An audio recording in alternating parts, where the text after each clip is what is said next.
Back to News First. With rising seas, melting ice caps, and turbulent weather, climate change is a concern that involves not only us, but our future. Yesterday, members of the community came together in a rally to encourage change to benefit the island and the region. Let's check in with PNC reporter Amanda Dedicatoria for the story. Like being a surfer, you see it.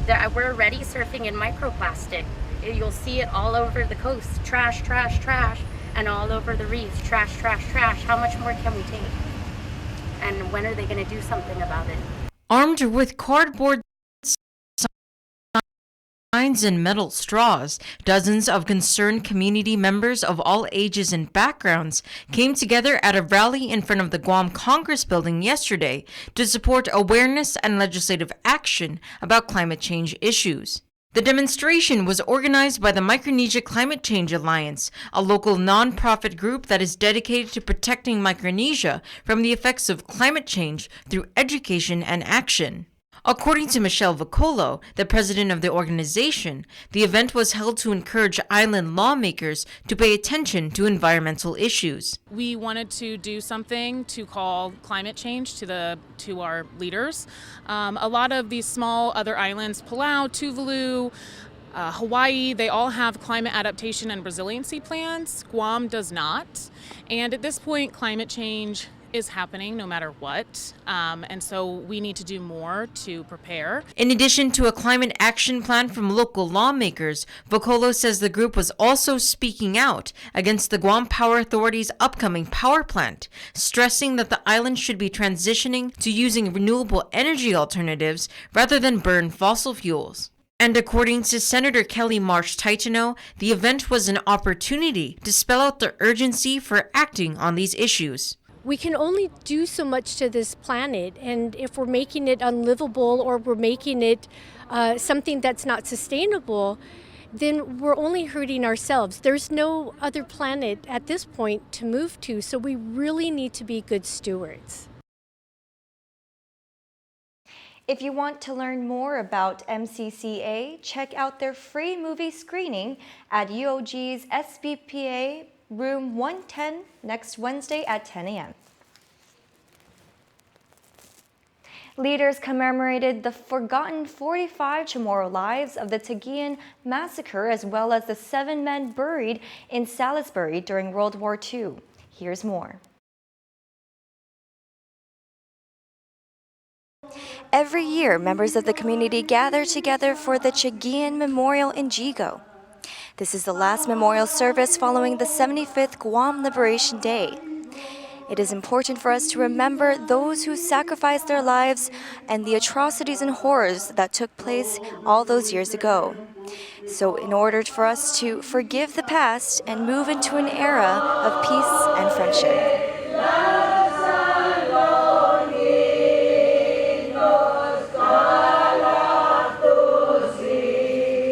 Almost 75 years ago, while thousands of Chamorros were being held at the Menengan concentration camp in Jonya, 45 Chamorro men were forced to carry weaponry to a Japanese command post located at Milalag Jigo near Taguian. This command post was unknown to the U.S. military sent to liberate the people of Guam from the Japanese. In order to keep their location a secret, Japanese soldiers beheaded the 45 men and became what is known today as the Taguian Massacre. On August 8, 1944, the 21st Marine Regiment discovered the bodies of the 45 men who were beheaded with their hands tied behind their backs. The names of those 45 men are listed on a board at the memorial site. Today, military and government officials, as well as relatives of the fallen men, pay tribute during a memorial mass and service. It's very, very hard to take in what happened 75 years ago, especially for those who are survivors. For those of us who did not live through the war, we have no clue what happened. We have no idea what it's like to have bombs going all around you, to have gunfire all around you.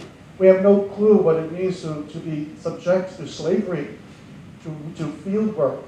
We have no clue about that. All we have is our survivors to remind us, and also for us to remind our descendants on what happened here. This year, there are new names added to the list of the Forgotten 45. Last month, we interviewed John Bloss, chairman of the Taguian Memorial Committee, about the 7 unidentified men who were found near the massacre site in Salisbury, Jigo. He explains how they came to find this information. The same unit, the 21st Marine Regiment, proceeded north of Taguian and about 1 mile and discovered 7 more Chamorros that were beheaded out there. And see, that information would have been unknown to the people of Guam. So we're spreading the word around. So now we have a total of 52 Chamorros that were massacred. Last year, Bloss reached out to the community on Guam for information regarding the names of these 7 men. He further adds that so far they have identified the next of kin and or descendants of the 4 and are hoping to identify the remaining 3 unknown men. If you have any information or would like to learn more, call the Jigo Mayor's office at 653-9119. For PNC News, I'm Ayana Shed. More on the environment, the Bureau of Statistics and Plans held 2 workshops this week on building resiliency to cope with climate change and other threats to coastal communities and infrastructure. The free interactive courses provide participants with practical skills for adding adaptation strategies into planning processes. It also introduced participants to green infrastructure concepts that can play a critical role in making coastal communities more resilient to coastal hazards. Gwen Shaughnessy for Linker LLC, the lead instructor for adaptation planning for coastal communities, provides an overview of the workshop. It's a 2-day workshop that we work with a number of communities around the nation to help them prepare for the impacts of a changing climate and just really trying to understand, what are the local implications for, projections into the future, what coastal hazards we'll be facing and what we should be thinking about in terms of planning and decision-making processes. Esther Taitakwi, land use planner with the Bureau of Statistics and Plans, also talked about the Bureau's workshop on green infrastructure, such as rain gardens, which can be used to conserve natural areas and improve stormwater management. It's how we can use green infrastructure and low-impact development practices to manage stormwater on site, to manage it within your property as a homeowner. You can use rain gardens, and that's an example of a low-impact development. And rain gardens, what it does is it takes stormwater runoff from your rooftop or driveway, and it uses native plants. It filters pollutants and recharges groundwater. The workshops were conducted in partnership with the Bureau's Guam Coastal Management Program and the U.S. National Oceanographic and Atmospheric Administration. It's now time to check in with Sergeant Paul Tapau for your weekly Crime Stoppers.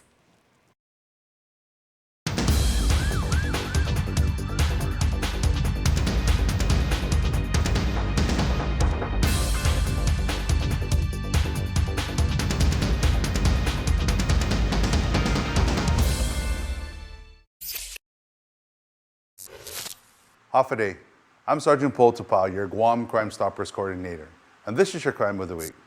The Guam Crime Stoppers and the Guam Police Department is seeking the help from the community relative to a terrorizing complaint that occurred at the Titano Apartments located in Harmon.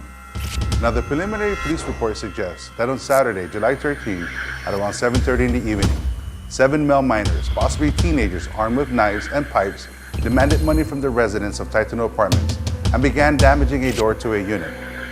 The individuals were given money in hopes of them leaving with no incident. As the group of thugs were leaving, they threatened the residents not to call the police and began damaging cars within the parking lot. The Guam Crime Stoppers is seeking the help relative to this case. We are asking, should anyone have any information, you're encouraged to submit a tip online at guam.crimestoppersweb.com. All calls remain completely confidential, and a cash reward of up to $1,000 could be paid if the information provided leads to an arrest and a grand jury indictment. Your call does make a difference.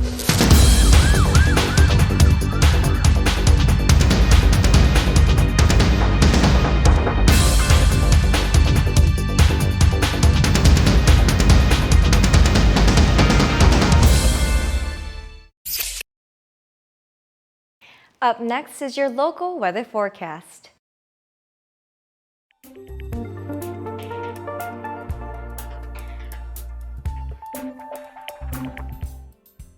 Hafide and welcome to your local weather forecast. Thanks for tuning in. Keeping a close eye on the tropical storm Crosa, which is now centered about 625 miles north-northwest of Guam and 555 miles north-northwest of Saipan. While Crosa is still officially a tropical storm, according to NWS, it is now attaining typhoon status as it moves closer very slowly. There won't be much of an effect for the island, but for now, we will be seeing more clouds, isolated showers, and thunderstorms for the next few days. Luckily, no heavy rainfall is expected. Our low for tonight is at 79 degrees. Winds have subsided to relatively low speeds from the south. However, as we move into Friday, southwest winds will give us a nice breeze of 10 to 15 miles per hour, and we notice it'll catch some speed on Saturday. Humidity levels are high at around 75%, even though the clouds are shading us from the sun, bringing our highs at 88 degrees, which may feel close to 95. Be sure to drink plenty of water and stay nice and cool indoors. During the evening hours on Friday and Saturday, lows are at our usual 79 degrees. A high surf advisory as well as a small craft advisory has been issued for Marianas waters through Friday night. This means to avoid swimming and sailing in these conditions. And that concludes the forecast for now. Enjoy the rest of your evening and don't forget to tune in every weeknight for more updates. Adios!